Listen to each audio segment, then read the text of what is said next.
Shalom. Halo anak-anak, remaja, pemuda, bapak ibu, oma opa, dan seluruh jemaat serta simpatisan GKI Citraland, serta semua yang saat ini bersekutu bersama secara daring. Saat ini kita bersama-sama mengikuti ibadah intergenerasi. Pelayan firman Tuhan oleh Pendeta Samuel Ismayanto dengan tema Kita adalah Saudara. Mari kita bersaat teduh sejenak.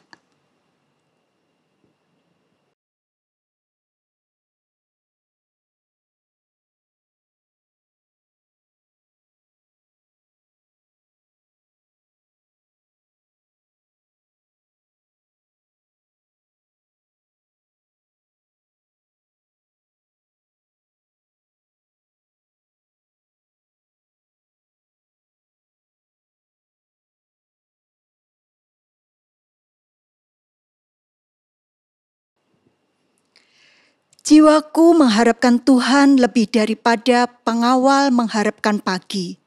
Lebih daripada pengawal mengharapkan pagi. Sungguh tak berkesudahan kasih Tuhan.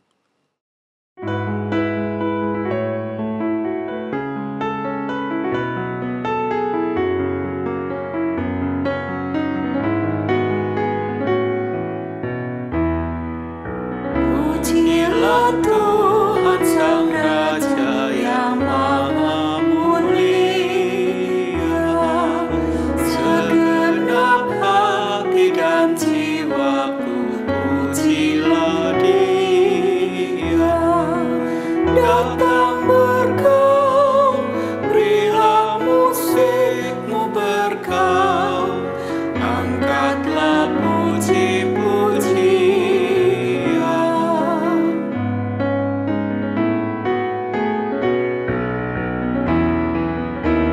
Pujilah Tuhan segala kuasa padanya, sayap kasih-Nya yang amat mendukung anak-Nya. Tiada terperi yang kepadamu diberi, tidakkah itu kau rasa? Kita memasuki ibadah intergenerasi dengan pengakuan bahwa pertolongan kita di dalam nama Bapa, Anak, dan Roh Kudus. Amin.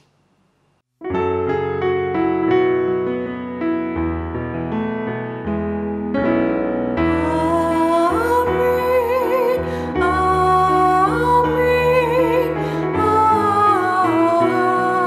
amin,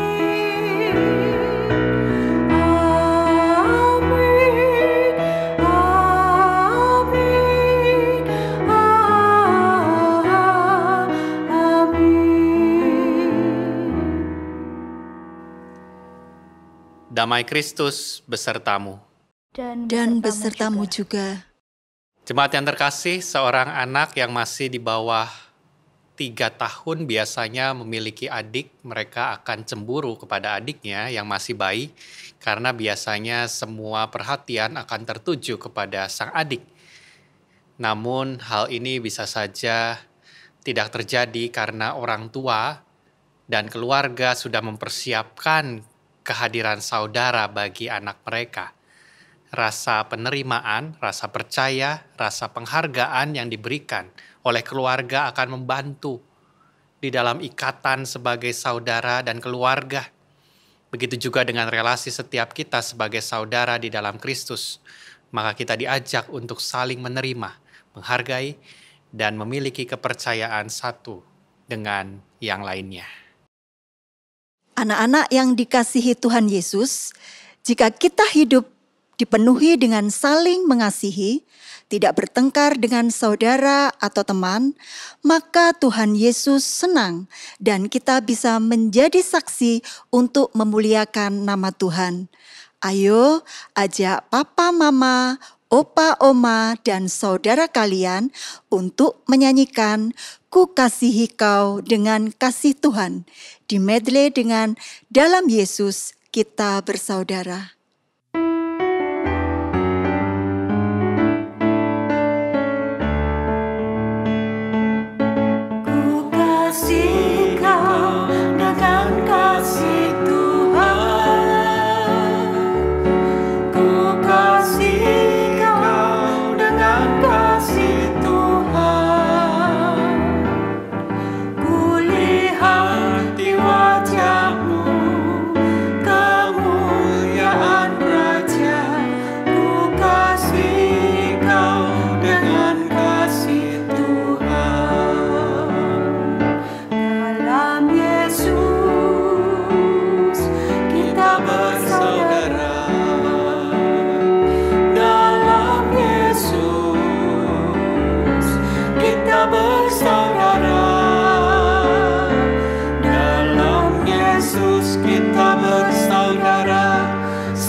Jemaat terkasih, mari kita merendahkan hati di hadapan Tuhan, mengakui segala dosa dan kesalahan kita.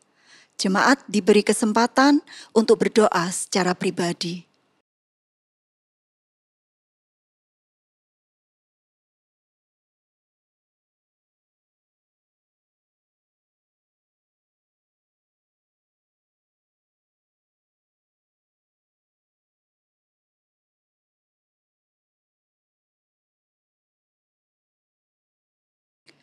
Tuhan yang Maha Kasih, kami datang dalam kerendahan diri dan memohon ampunan-Mu. Ada banyak dosa yang kami perbuat, kiranya hidup kami diperbaharui oleh kasih-Mu. Engkau menyucikan aib dan dosa umat-Mu dengan darah-Mu yang kudus. Kami mengucap syukur atas kasih-Mu yang kudus. Dalam nama Tuhan Yesus kami berdoa. Amin.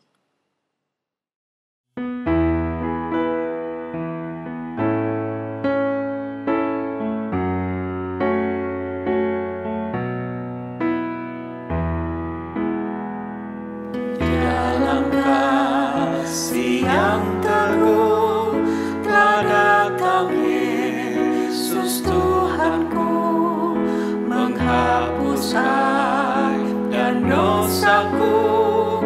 Dia mengangkatku dari lembahku direngkuh dengan tangannya yang lembut. Gelap lenyap, terbitlah terang. Oh syukurku diangkatnya. Suaranya telah kudengar, memanggil aku yang cemar. Meskipun dosaku besar, Dia mengangkatku dari lembahku direngkuh dengan tangannya yang lembut. Gelap lenyap, terbitlah terang. Oh syukurku diangkatnya.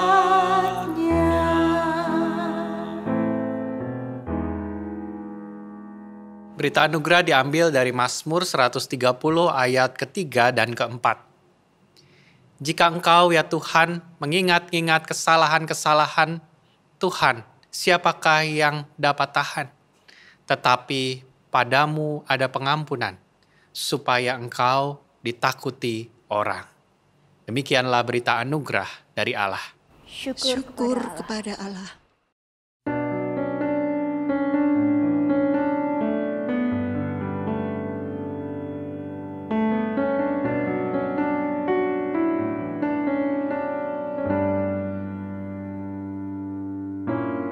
Hanya Kau tempatku berlindung, hanya Engkau laguku dan kekuatanku.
Mari kita berdoa. Kami mengucap syukur Bapa, Engkau menghimpunkan kami di tempat ini, sehingga kami boleh menerima sabda Tuhan. Kami mendapat akses langsung untuk menerima kebenaran firman Tuhan yang akan memperlengkapi kehidupan kami. Yang membuat kami juga mengerti bahwa Engkau membuka tali persaudaraan bagi setiap kami anak-anak-Mu. Untuk itu kami yakin dan percaya Roh Kudus menerangi hati dan pikiran kami, membuat kami mengerti isi hati Tuhan. Di dalam Kristus kami memohon. Amin. Sabda Tuhan dibacakan dari Injil Markus pasal yang ketiga, ayat ke-20 hingga ayat ke-35. Markus pasal yang ketiga, ayat ke-20 hingga ayat ke-35. Kemudian Yesus masuk ke sebuah rumah. Maka datanglah orang banyak berkerumun pula sehingga makan pun mereka tidak dapat. Waktu kaum keluarganya mendengar hal itu, mereka datang hendak mengambil dia. Sebab kata mereka ia tidak waras lagi. Dan ahli-ahli Taurat yang datang dari Yerusalem berkata, ia kerasukan Beelzebul. Dan dengan penghulu setan ia mengusir setan. Yesus memanggil mereka, lalu berkata kepada mereka dalam perumpamaan bagaimana iblis dapat mengusir iblis. Kalau suatu kerajaan terpecah-pecah, kerajaan itu tidak dapat bertahan. Dan jika suatu rumah tangga terpecah-pecah, rumah tangga itu tidak dapat bertahan. Demikianlah juga kalau iblis berontak melawan dirinya sendiri, dan kalau ia terbagi-bagi, ia tidak dapat bertahan, melainkan sudahlah tiba kesudahannya. Tetapi tidak seorang pun dapat memasuki rumah seorang yang kuat untuk merampas harta bendanya apabila tidak diikatnya dahulu orang kuat itu. Sesudah itu barulah dapat ia merampok rumah itu. Aku berkata kepadamu, sesungguhnya semua dosa dan hujat anak-anak manusia akan diampuni. Ya, semua hujat yang mereka ucapkan. Tetapi apabila seorang menghujat Roh Kudus, ia tidak mendapat ampun selama-lamanya, melainkan bersalah kepada perbuat dosa kekal. Ia berkata demikian karena mereka katakan bahwa ia kerasukan roh jahat. Lalu datanglah ibu dan saudara-saudara Yesus, sementara mereka berdiri di luar. Mereka menyuruh orang memanggil dia. Ada orang banyak duduk mengelilingi dia, mereka berkata kepadanya, lihat, ibu dan saudara-saudaramu ada di luar dan berusaha menemui engkau. Jawab Yesus kepada mereka, siapa ibuku dan siapa saudara-saudaraku? Ia melihat kepada orang-orang yang duduk di sekelilingnya itu dan berkata, ini ibuku dan saudara-saudaraku. Barang siapa melakukan kehendak Allah, dialah saudaraku. Laki-laki, dialah saudaraku. Perempuan, dialah ibuku. Demikianlah pembacaan firman Tuhan, lakukanlah seturut perintahnya. Haleluya. Haleluya, haleluya, haleluya.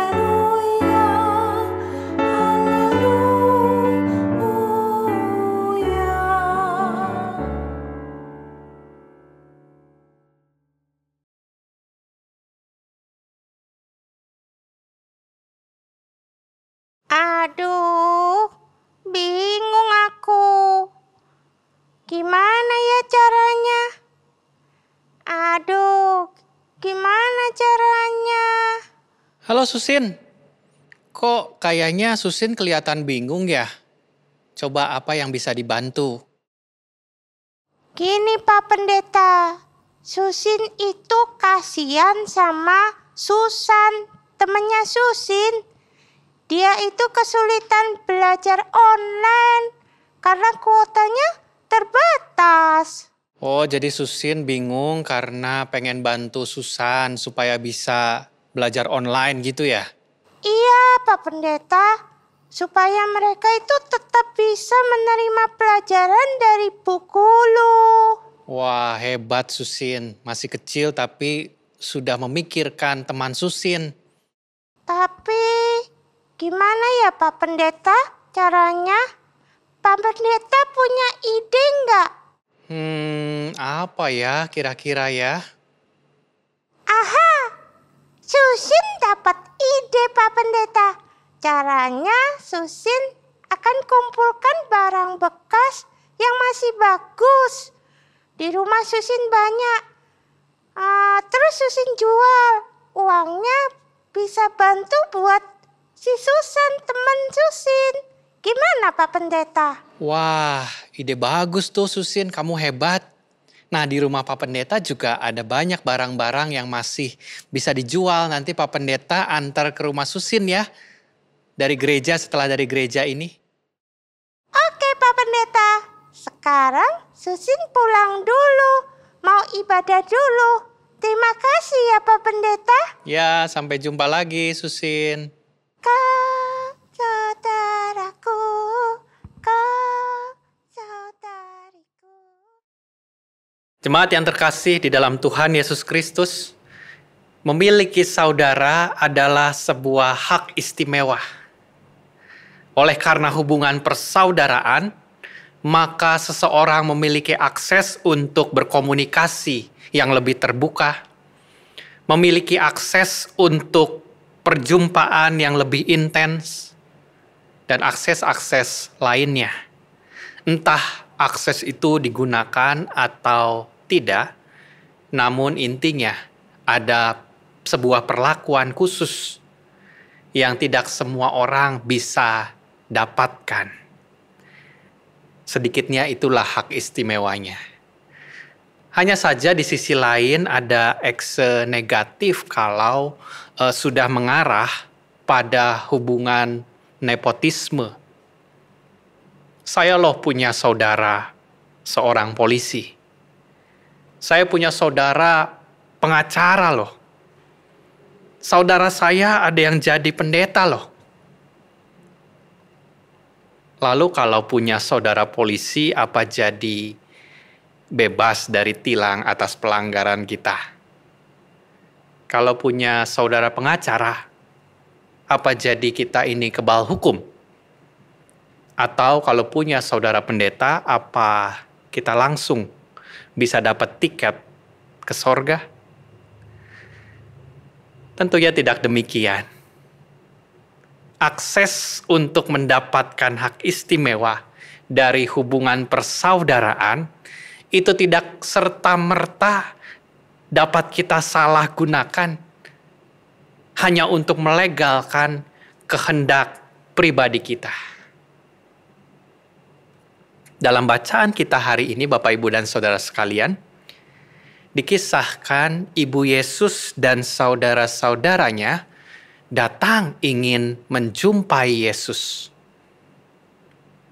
Sebagaimana selayaknya keluarga inti, tentunya mereka juga punya hak istimewa, punya akses untuk berjumpa dengan anaknya, dengan saudaranya, dengan Yesus. Saya ibunya kok, saya saudara-saudaranya kok. Tentu berhak berjumpa, bahkan mengambil Yesus dikatakan. Karena pada saat itu ada orang banyak yang menuduhnya sudah tidak waras lagi. Menuduhnya kerasukan setan atas mujizat yang telah dilakukannya. Kita tahu dia menyembuhkan banyak orang pada hari Sabat. Menyembuhkan banyak orang yang dijumpainya. Kalau kita lihat dari pasal yang ketiga mulai ayat yang pertama. Dan ketika dituduh menggunakan kuasa iblis untuk mengusir setan, tentu saja mendengar hal itu, ibu dan saudara-saudaranya merasa cemas dan merasa bertanggung jawab atasnya. Namun pada kenyataannya, akses itu tidak didapatkan oleh ibu dan saudara-saudaranya karena ada banyak orang yang berkerumun pada saat itu di dalam rumah di mana Yesus sedang mengajar penuh sesak, dan mereka hanya bisa berdiri di luar. Selanjutnya diceritakan ada orang-orang yang sedang duduk dekat Yesus, melihat dan memberitahukan kepada Yesus. Yesus, lihatlah, ibu dan saudara-saudaramu ada di luar. Mereka berusaha untuk menemui engkau. Orang yang berbicara pada Yesus ini tentunya paham betul bahwa ibunya punya hak istimewa. Dan Yesus juga punya akses untuk berjumpa langsung, menemui saudara-saudaranya dan ibunya. Bahkan Yesus berhak menghentikan pelayanannya saat itu dan pergi meninggalkan orang banyak untuk berjumpa dengan keluarganya. Apalagi ketika tahu bahwa keluarganya mencemaskan dia atas perlakuan orang-orang yang menganggap dia tidak waras lagi. Namun di sini Bapak, Ibu, dan Saudara sekalian, kita melihat bagaimana respon Yesus yang berbeda. Ada hal lain yang dia mau nyatakan ketika dia berkata, "Siapa ibuku dan siapa saudara-saudaraku?" Saya membayangkan orang yang mendengar pernyataan Yesus saat itu menjadi terkejut, atau mungkin di dalam hatinya bertanya-tanya, apakah Yesus adalah anak durhaka yang tidak mengakui keberadaan ibunya, tidak mengakui keberadaan saudara-saudaranya? Apalagi kalau ibu dan saudara-saudaranya tahu apa yang baru saja dikatakan oleh Yesus, akankah mereka tersinggung? Tidak diceritakan memang reaksi keduanya. Namun yang kita tahu, Yesus juga pernah melakukan hal serupa saat dirinya masih berusia 12 tahun di dalam bagian Injil lain. Ketika dia dibawa ayah ibunya ke bait Allah, dan dalam perjalanan pulang ayah dan ibunya kehilangan dia, dan ketika tahu bahwa Yesus tetap berada di bait Allah, ibunya bertanya, "Nah, mengapa engkau berbuat demikian kepada kami? Ayahmu cemas mencari engkau." Di situ Yesus muda berkata, "Mengapa engkau mencari aku? Tidakkah kamu tahu bahwa aku harus berada di dalam rumah Bapakku?" Itulah jawaban Yesus. Seolah Yesus tidak peka atas kecemasan ayah dan ibunya. Namun peristiwa di bait Allah pada saat itu diakhiri dengan ketidakmengertian mereka dengan jawaban Yesus. Dan Yesus terus ada di dalam asuhan mereka, dan dikatakan dia semakin besar dan semakin hikmat dan semakin dikasihi Allah dan manusia. Nah, ini sejalan dengan apa yang terjadi setelah Yesus berkata dalam bacaan kita, "Siapa ibuku? Siapa saudara-saudaraku?" Yesus melihat orang yang duduk di sekelilingnya dan dia berkata, "Kamu ibuku, kamu ibuku, kamu saudara-saudaraku." Tentu saja mengagetkan dan di luar dugaan. Kita melihat bahwa Yesus dalam hal ini dia membuka akses di luar sebatas hubungan persaudaraan yang terbatas pada hubungan darah, terbatas pada hubungan kekeluargaan. Dia buka itu. Bapak, Ibu, dan Saudara sekalian, saat kami tinggal di apartemen, kartu akses menjadi hal yang penting untuk masuk ke unit berapa, bahkan di lantai berapa, untuk menggunakan fasilitas olahraga dan fasilitas lain untuk digunakan jalan tembus ke mall, termasuk untuk parkir kendaraan. Semua jadi mudah dengan akses tersebut. Khusus menjadi hak istimewa bagi penghuni yang tidak dimiliki oleh orang lain, yang tidak memiliki akses di apartemen tersebut. Dan tentu saja di dalamnya kita mendapat kenyamanan, juga jaminan dari pemilik atau pengelola apartemen tersebut. Nah, begitulah Yesus memberi dan membuka akses bagi orang-orang yang pada saat itu ada di sekelilingnya. Dan kalau kita membayangkan ketika Yesus melakukan hal yang sama kepada kita saat ini, coba kita bayangkan saat ini bagaimana kalau Dia menunjuk kita dan berkata pada kita, "Kamu adalah ibuku, kamu ibuku, kamu adalah saudara-saudaraku, kamu adalah saudaraku."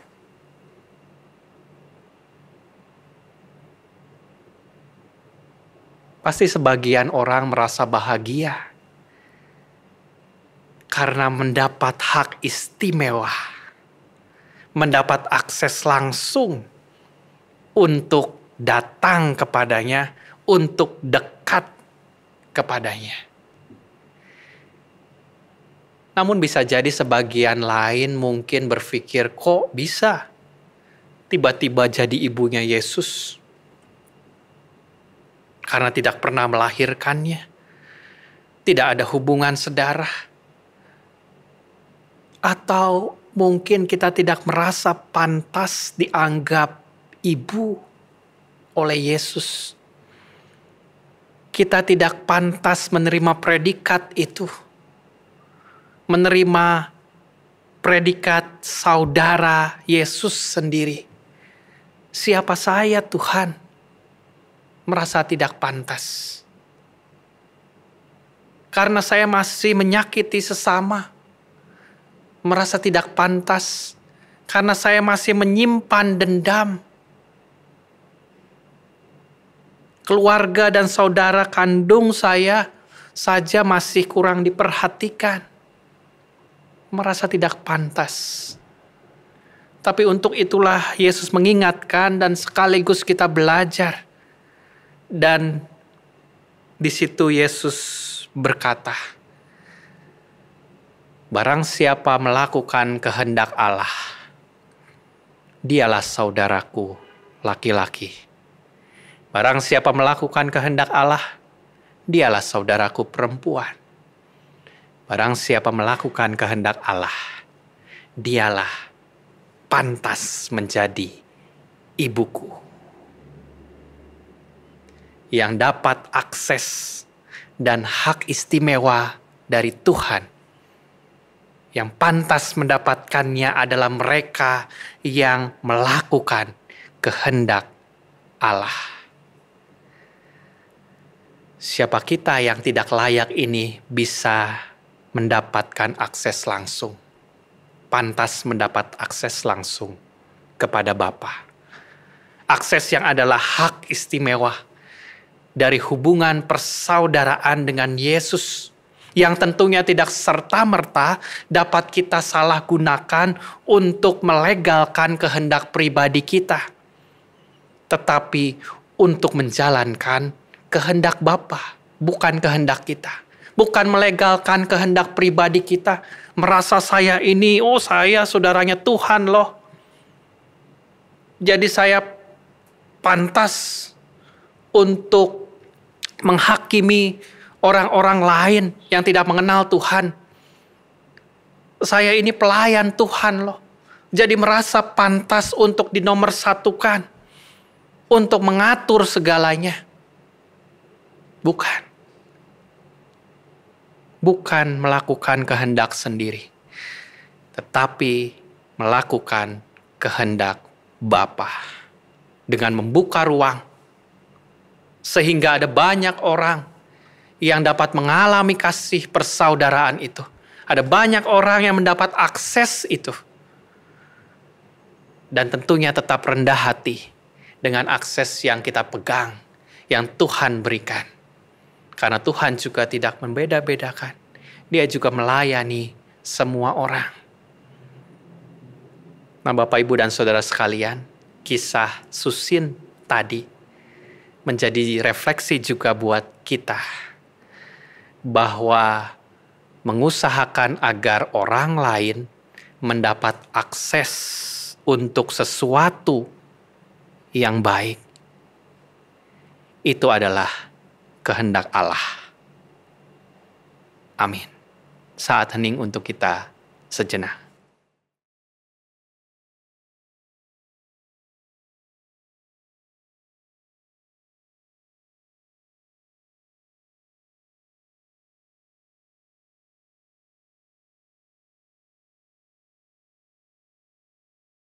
Jemaat yang terkasih, dengan hati yang tertuju pada Tuhan, mari bersama kita ikrarkan pengakuan iman kita, seturut pengakuan iman rasuli yang berbunyi demikian.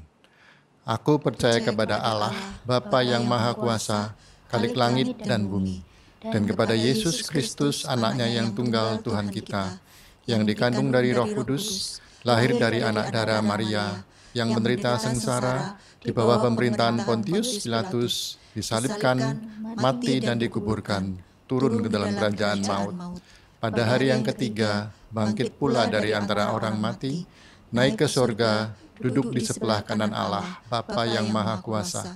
Dan dari sana ia akan datang untuk menghakimi orang yang hidup dan yang mati. Aku percaya kepada Roh Kudus, gereja yang kudus dan am, persekutuan orang kudus, pengampunan dosa, kebangkitan orang mati, dan hidup yang kekal. Mari kita menaikkan syafaat-syafaat kita dalam doa. Bapa di sorga, kami bersyukur lewat firman Tuhan, kami diingatkan bahwa Engkau membuka akses untuk setiap kami. Kami mendapat hak istimewa untuk berjumpa dengan Tuhan. Bukan hanya berjumpa, tetapi mengalami Tuhan sendiri di dalam setiap lini kehidupan kami. Ketika kami melakukan firman Tuhan, yaitu melakukan kehendak Allah.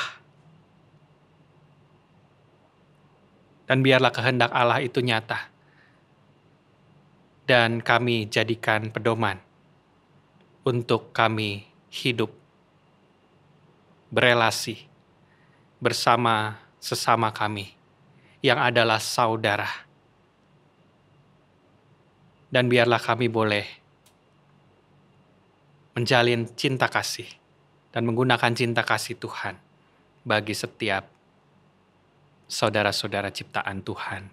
Kami berdoa terkhusus untuk jemaat-Mu yang sakit, yang lemah tubuh, yang ada di dalam pergumulan persoalan, keterbatasan karena usia senja mereka.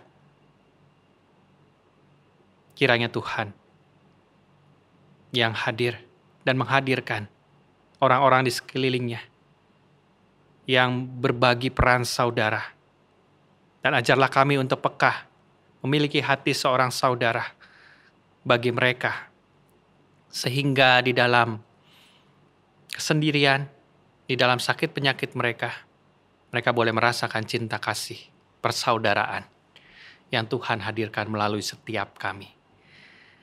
Kami juga berdoa bagi gereja-Mu, sehingga jalinan persaudaraan, persahabatan, itu juga boleh nyata di tengah-tengah jemaat-Mu, lewat setiap program yang dijalankan, lewat setiap apa yang dilakukan, pelayanan-pelayanan, lewat setiap pelayan-pelayan Tuhan yang Tuhan hadirkan. Untuk kami saling memperlengkapi, bersekutu di dalam Tuhan, dan bertumbuh, sehingga nama Tuhan yang selalu dipermuliakan lewat setiap tingkah laku dan perbuatan kami. Kami berdoa untuk segala persiapan menjalani ibadah onsite. Kiranya Tuhan juga yang beserta berikan hikmat kepada setiap kami, pada orang-orang yang terlibat di dalamnya, dan berikan kesiapan hati juga untuk setiap jemaat di dalam mempersiapkan diri dan hati, datang kembali beribadah. Kami berdoa ya Tuhan, untuk bangsa dan negara kami, penyebaran virus kiranya juga lewat pendistribusian vaksin boleh terus menjadi alat Tuhan untuk memulihkan bangsa dan negara ini, dunia ini. Dan ajarlah setiap kami untuk tetap taat pada protokol kesehatan demi menjaga saudara-saudara kami, menjaga keamanan dan keselamatan mereka dan kami juga, sebagai bagian dari melakukan kehendak Allah. Inilah doa dan permohonan kami yang kami panjatkan hanya di dalam nama Tuhan kami Yesus Kristus yang mengajar kami berdoa. Bapa kami yang di sorga, dikuduskanlah namamu, datanglah kerajaan-mu, jadilah kehendak-mu di bumi seperti di sorga. Berikanlah kami pada hari ini makanan kami yang secukupnya, dan ampunilah kami akan kesalahan kami, seperti kami juga mengampuni orang yang bersalah kepada kami. Dan janganlah membawa kami ke dalam pencobaan, tetapi lepaskanlah kami daripada yang jahat, karena Engkaulah yang punya kerajaan dan kuasa dan kemuliaan sampai selama-lamanya. Amin. Tiba saatnya kita memberi persembahan sebagai wujud syukur kita atas pemeliharaan Tuhan. Persembahan dapat ditransfer ke rekening GKI Citraland atau melalui QR Code. Mari memberi dengan sukacita sambil mengingat sabdanya dalam Filipi 4 ayatnya yang ke-6. Janganlah hendaknya kamu khawatir tentang apapun juga, tetapi nyatakanlah dalam segala hal keinginanmu kepada Allah dalam doa dan permohonan dengan ucapan syukur.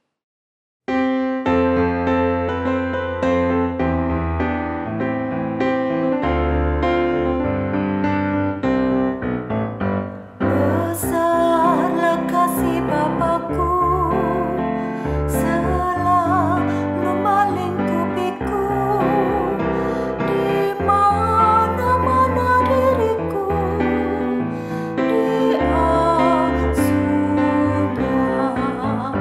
Betapa kasih-Nya besar, tak usah hatiku gentar. Ku berbahagia benar diasuhnya. Ya Bapa, dalam kasih-Mu arahkan tiap langkahku. Ku yakin Kau tetap teguh mengasuhku.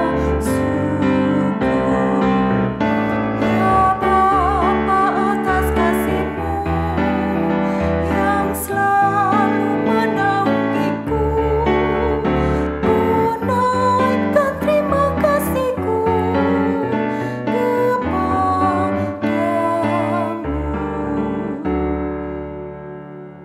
Mari bawa persembahan ini di dalam doa. Terima kasih Tuhan atas berkat-berkat yang Kau curahkan dalam kehidupan kami. Kini kami membawa persembahan yang terkumpul. Kiranya setiap tangan yang mengelolanya Engkau berkati dengan hikmat-Mu. Dalam Kristus Yesus kami berdoa. Amin.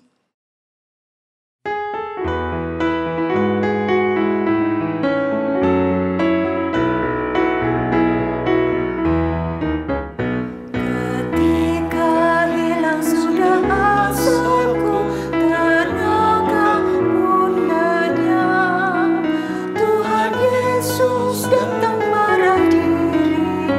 Ditolongnya segera, segera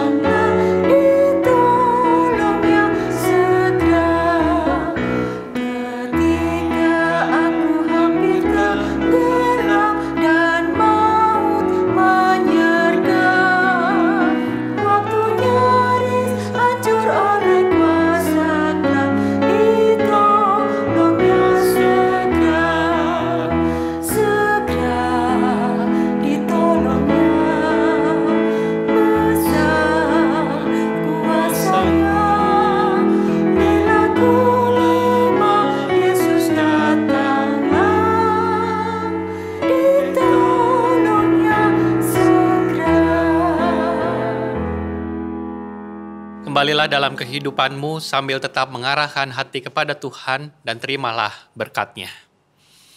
Tuhanlah penjagamu, Tuhanlah naunganmu di sebelah tangan kananmu. Matahari tidak menyakiti engkau pada waktu siang, atau bulan pada waktu malam. Tuhan akan menjaga engkau terhadap segala kecelakaan. Ia akan menjaga nyawamu. Tuhan akan menjaga keluar masukmu dari sekarang sampai selama-lamanya. Amin.